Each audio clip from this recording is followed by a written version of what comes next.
18 is a little... Sorry, I can't remember anything today.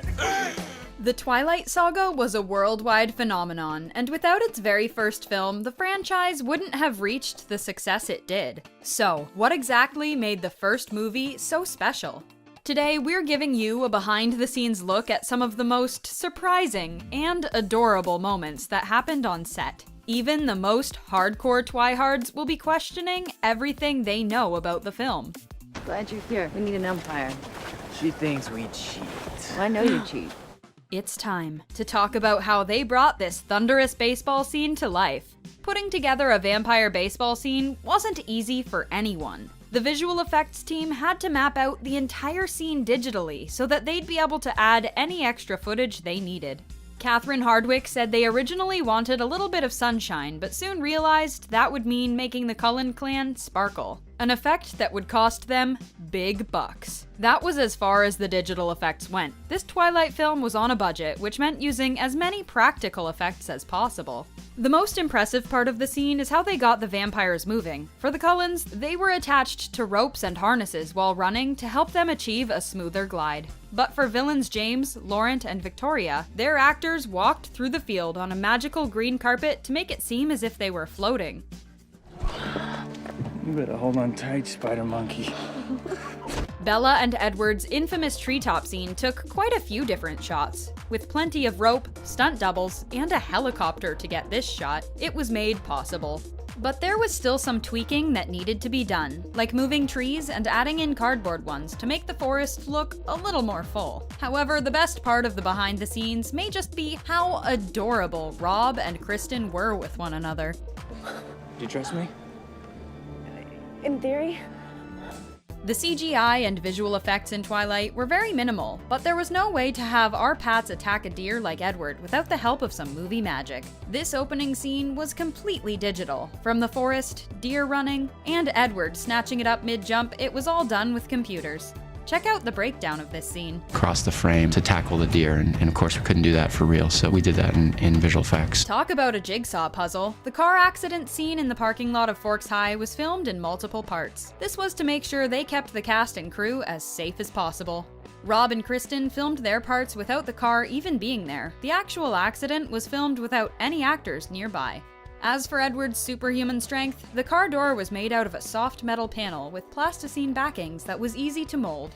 The complexity of the scene led to plenty of adorable moments between the actors on set that day, especially Kristen.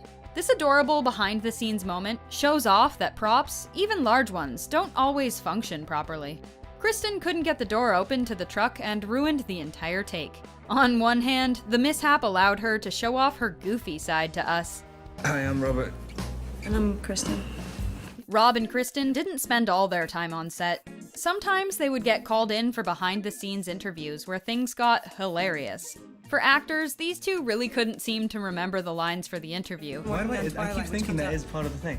This comes out in December, theaters in December. Alright. It made it all even more adorable. Their chemistry, off and on screen, was undeniable. Okay, I'm sorry. I can't look at you when I do it. All right. Bella Swan isn't the most coordinated person. We know that from the very moment she steps in the gym on her first day of school. Volleyball definitely isn't her forte, but it turns out it's also not Kristen's. In these behind-the-scenes clips, you can see that the moment where Bella accidentally hits Mike in the head with the volleyball wasn't her. It was a crew member on set purposely aiming the volleyball at actor Michael Welch instead. They needed someone with good aim to replicate Bella's bad aim. How ironic. You're good. How meta was the moment Edward caught the apple and replicated the Twilight book cover? Well, it may have looked cool, but Robert Pattinson would probably tell you it was just annoying to film. The moment took 13 takes in total. They attached the apple to a fishing line and on a crane, so that they'd be able to give off the effect of Edward bouncing the apple back up with his foot and landing in his hands perfectly. It's a good thing Rob and Kristen found the whole thing hilarious between takes. Edible art. Edible. Dude. Jeez. The wolves don't exactly become a main focus of the franchise until New Moon, but Catherine Hardwicke still wanted to include them when talking about the Cullens and Quileut's history. The most cost-friendly way to do this was to bring in actual wolves instead of using visual effects. It ended up turning out extremely authentic. Beautiful. Very visually dynamic. Filming in a room full of mirrors, a filmmaker's nightmare. The studio fight between Edward and James was extremely difficult to execute because they had to maneuver the cameras and crew into a position where they wouldn't be seen.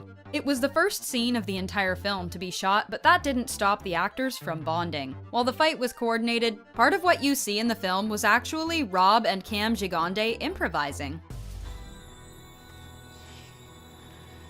You're beautiful. The visual effects lead called adding the vampire sparkle the biggest challenge they faced while making the film, because they needed to make Edward look smooth at the same time. They did this by mapping out Robert and adding sparkles in during editing. But Robert and Kristen still needed to film the actual scene where he reveals himself. It may look like a simple take of them relaxing in the meadow, but in reality, the two actors were under a very bright light to mimic the sun that was blinding. You can see them struggling to keep their eyes open, and their giggles of relief when they call cut. Cut. Cut! Good one, huh? The outdoor prom scene was a nightmare to film. Not only was it at 2 a.m., but it was only 22 degrees outside, and the cast and crew were freezing.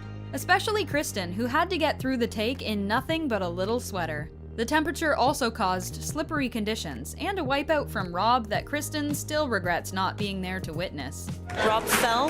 No, I didn't see Rob fall. I wish I did. A lot was taken into consideration when it came to the soundtrack of the film. Catherine had to make sure that the music also played into the emotional aspect of the story, and was there for the entire process.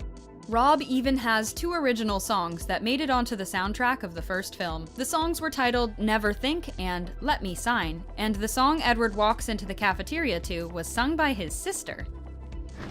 Could you act human? I mean, I've got neighbors. From the start, Rob and Kristen hit it off so much that Rob was warned not to date Kristen off-screen because she was underage. However, before that, Catherine needed to test out their chemistry in her bedroom. The two acted out the couple's first kiss at Catherine's house, and it was Rob's one chance to impress. Looks like he did. He then went into major prep mode, working out 5 days a week and even getting his driver's license. But he ran into some trouble creatively when filming and was almost fired. And they flew up and they're like, yeah, you have to do the opposite of what you're doing now or you're gonna get fired today. Luckily, it all worked out both off and on screen. I am here to do my big cameo. This is my break into the movie industry. It's a well-known fact that Stephenie Meyer made an appearance at the diner where Bella and Charlie have dinner one night. But have you ever wondered what she was doing on her laptop? Meyer was actually writing Breaking Dawn while this scene was being filmed. She had to make sure that they didn't catch anything that was on her laptop in fear that fans would become super sleuths and zoom in on her screen. It wasn't all vegetarian sparkly vampires on set. Things got dark, especially for Nikki Reed. Rosalie's platinum blonde hair posed a huge issue and was quite the nightmare for the actress. My hair fell out. It took 36 hours initially to make me blonde, and every other day I was bleaching my head and my skin. Yikes. Yeah, let's just keep pretending like this isn't dangerous for all of us. The Twilight saga really did start from the bottom. With an extremely small budget, new on-the-scene actors, and a lot of hope, Catherine Hardwicke and the cast turned the film into one the world will never forget. What behind-the-scenes moment is your favorite? Thanks for watching.